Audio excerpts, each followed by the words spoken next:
Welcome dear student, welcome to this video. Now conservation of biodiversity में आज हम देखने वाले हैं strategies of conservation.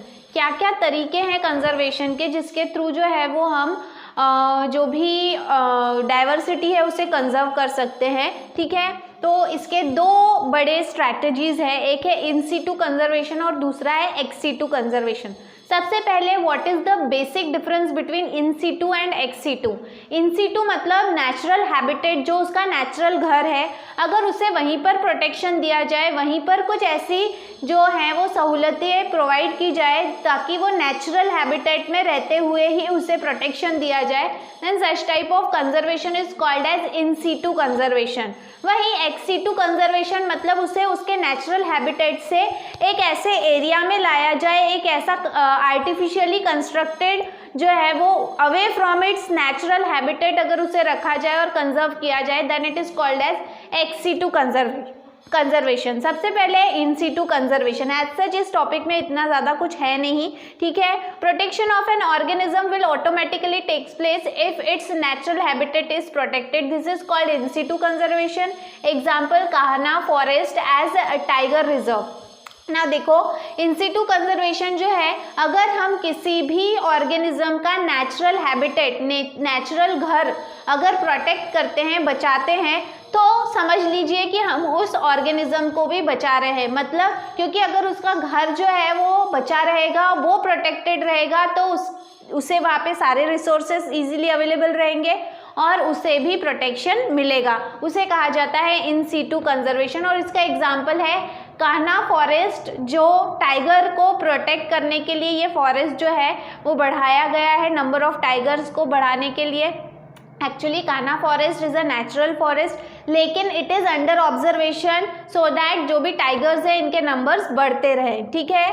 Then around 34 biodiversity hotspot have been identified by the conservationist. These are the regions with high species richness as well as density.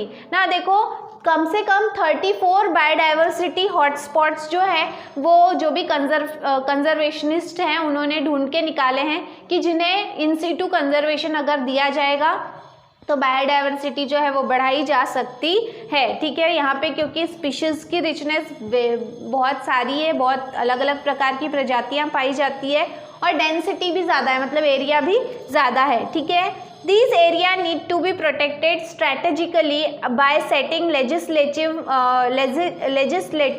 measures apart from awareness and conservation. ना सिर्फ लोगों में जागरूकता लाके और ना सिर्फ conservation जो है ये कर हम इन एरियाज को बचा सकते, बल्कि एक प्रॉपर स्ट्रैटेजी आपको बनानी होगी, प्लानिंग करनी होगी। और लेजिस्लेटिव मतलब लीगली भी आपको कुछ लॉज बनाने पड़ेंगे ताकि आप इस एरिया को जो है वो प्रोटेक्ट कर सको। ठीक है, तो मतलब जो कंजर्वेशन है वो करने के लिए सिर्फ लोगों में अवेयरनेस लाना ज़रूरी नहीं है, उसे प्रॉपर प्लानिंग के तहत काम करना ज़रूरी है, अंजाम देना ज़रूरी है। It also includes introduction of varieties traditionally used into farming and horticulture. Example in Maharashtra, Pavra tribal in Satpura have protected varieties of corn with different colored kernel. Now, ना सिर्फ कंजर्वेशन करना ज़रूरी है बल्कि इसके अलावा इसमें इन सीटू कंजर्वेशन में जो है वो एक चीज़ ये भी है कि इंट्रोडक्शन ऑफ ट्रेडिशनल वैरायटी। ठीक है, नई वैरायटीज़ जो है वो अगर आप ट्रेडिशनल वैरायटी में ऐड करते हो ताकि जो है वो हम फार्मिंग के लिए या हॉर्टिकल्चर में इसका जो है वो समावेश करते हो तो भी हम अच्छी तरीके से जो है वो कंजर्वेशन कर सकते हैं। एक एग्जाम्पल दिया हुआ है कि महाराष्ट्र में जो है वो पावरा ट्राइबल लोग जो हैं वो सातपुरा हिल के वहाँ पर जो है उन्होंने कॉर्न की, भुट्टे की जो वैरायटी है वो प्रिजर्व करके कंजर्व की है, प्रिजर्व की है ऑफ डिफरेंट कलर्ड कर्नेल, मतलब उनके जो दाने हैं वो अलग अलग कलर के, या उसका जो जिसको हम कॉर्न कहते हैं, कनीस कहते हैं, तो दाने के जो कलर हैं वो अलग अलग कलर की वैरायटी उन्होंने कंजर्व की है। ठीक है। हॉटस्पॉट इन इंडिया, इंडिया में कई सारे हॉटस्पॉट हैं, वर्ल्ड वाइड जो हॉटस्पॉट्स हैं उनमें से इंडिया में 3 बड़े हॉटस्पॉट्स हैं बायोडाइवर्सिटी के। वेस्टर्न घाट, ठीक है।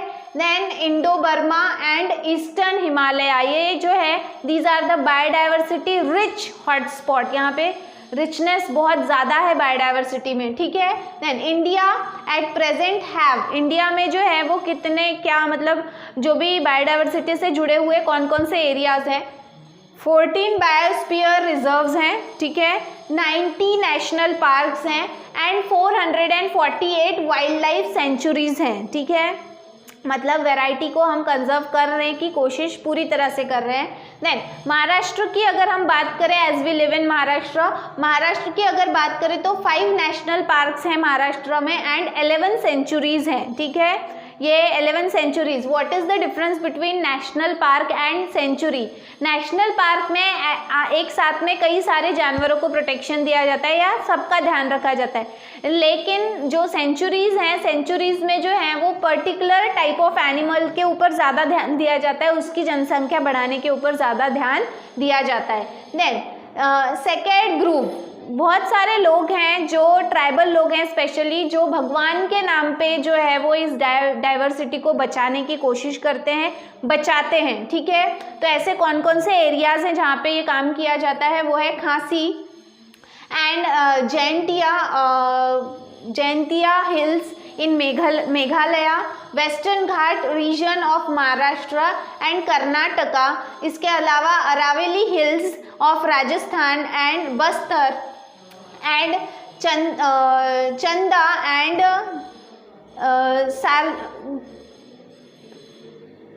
सारगुजिया एरिया ऑफ मध्य प्रदेश। ये कुछ ऐसे एरियाज हैं जहाँ पर जो है वो लोगों ने बायोडाइवर्सिटी को कंजर्व किया है, कि मतलब एक इंसानियत के नाते, भगवान के नाते जो है, अलमाइटी के नाते जो है वो उन्होंने कंजर्वेशन जो है वो करते हैं, ठीक है। लेकिन इस सब के बावजूद भी जो है वो हमारी जो ग्रीडीनेस है, ग्रीडीनेस मतलब लालच इतना ज़्यादा बढ़ चुका है कि ये सारा जो काम हम मतलब किया जाता है कि भगवान के नाम पे ये बचाओ वो बचाओ, लेकिन क्या ये काफ़ी है? इसके अलावा भी हमें और कोई एफर्ट्स करने चाहिए या नहीं चाहिए, ये हमें ध्यान में, मतलब इसके बारे में हमें सोचना होगा। इसके बाद में जो नेक्स्ट टाइप है that is XC2 conservation. XC2 का मतलब होता है away from the natural habitat, उसका जो नेचुरल घर है, नैसर्गिक तौर पे जो उसका घर है, उसे अगर वहाँ से दूर उसे कंजर्व किया जाता है then it is called as XC2 conservation, ठीक है। XC2 कंजर्वेशन के कई सारे एग्जाम्पल्स हैं, जैसे कि वाइल्ड लाइफ सफारी पार्क, जहाँ पे आप सफारी करने जाते हो, जंगल सफारी ये है, ठीक है। वो आर्टिफिशियली बनाया गया है वहाँ पे, और जो भी एनिमल्स हैं उन्हें आर्टिफिशियली लाया गया है, प्लांट्स हैं उन्हें आर्टिफिशियली लाया गया है, नेचुरली नहीं थे वो वहाँ पे। देन जूलॉजिकल पार्क्स, जू आपको पता है, वहाँ पर भी अलग अलग प्रकार के जानवर जो हैं उन्हें लाया जाता है, उन्हें पिंजरे में रखा जाता है, उन्हें जो है वो सहूलतें दी जाती है। एंड बॉटनिकल गार्डन्स, इसके अलावा प्लांट्स को कंजर्व करने के लिए बॉटनिकल गार्डन्स हैं, ठीक है। ये आप लोगों ने 11th में भी पढ़ा है।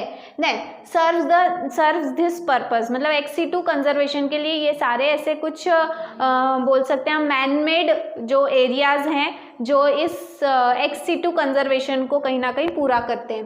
देन इसके अलावा कुछ मॉडर्न टेक्निक्स भी हैं जो XC2 कंजर्वेशन के लिए यूज़ की जाती है, जैसे कि tissue culture technique. Tissue culture technique की मदद से जो है वो बहुत सारे मेडिसिनल प्लांट्स हैं या फिर यूजफुल, इकोनॉमिकली यूजफुल प्लांट्स हैं जिन्हें ग्रो किया जाता है with the help of tissue culture technique. इसके अलावा in vitro fertilization of eggs का फर्टिलाइजेशन जो है वो इन विट्रो किया जाए, ठीक है। इन विट्रो मतलब जो है वो अलग से जो है वो इन विट्रो फर्टिलाइजेशन, जब मतलब नहीं हो रहा है फर्टिलाइजेशन तो भी जो है वो आप फर्टिलाइजेशन कराने के लिए, जैसे हम actually it is called as test tube baby, ठीक है। टेस्ट ट्यूब बेबी में जो है वो आप आर्टिफिशियली जो है वो अलग से फर्टिलाइजेशन करवाते हो, ये एक चीज़ है। And preservation at low temperature of gametes को प्रिजर्व करके रखना लो टेम्परेचर पे ताकि उनका इस्तेमाल कर सकें। इसके अलावा जो है वो एक और है सीड बैंक, ठीक है। प्लांट्स के जो हैं वो बहुत सारे सीड्स हैं जिन्हें कंजर्व करके रखना, प्रोटेक्ट करके रखना ताकि प्लांट्स की वैरायटी को भी हम कंजर्व कर सकें, ठीक है। तो इस तरह से जो है वो बायोडाइवर्सिटी को कंजर्व करने के लिए दो बड़ी स्ट्रैटेजी है, either it may be in situ in the natural environment और it may be away from the nature, और away from its natural habitat, जिसे हम XC2 कहेंगे। ठीक है, तो इस तरह से आज के वीडियो में हमने देखा स्ट्रैटेजी ऑफ कंजर्वेशन। इसके बाद का जो पोर्शन है वो हम हमारे नेक्स्ट वीडियो में देखेंगे। Till then thank you very much.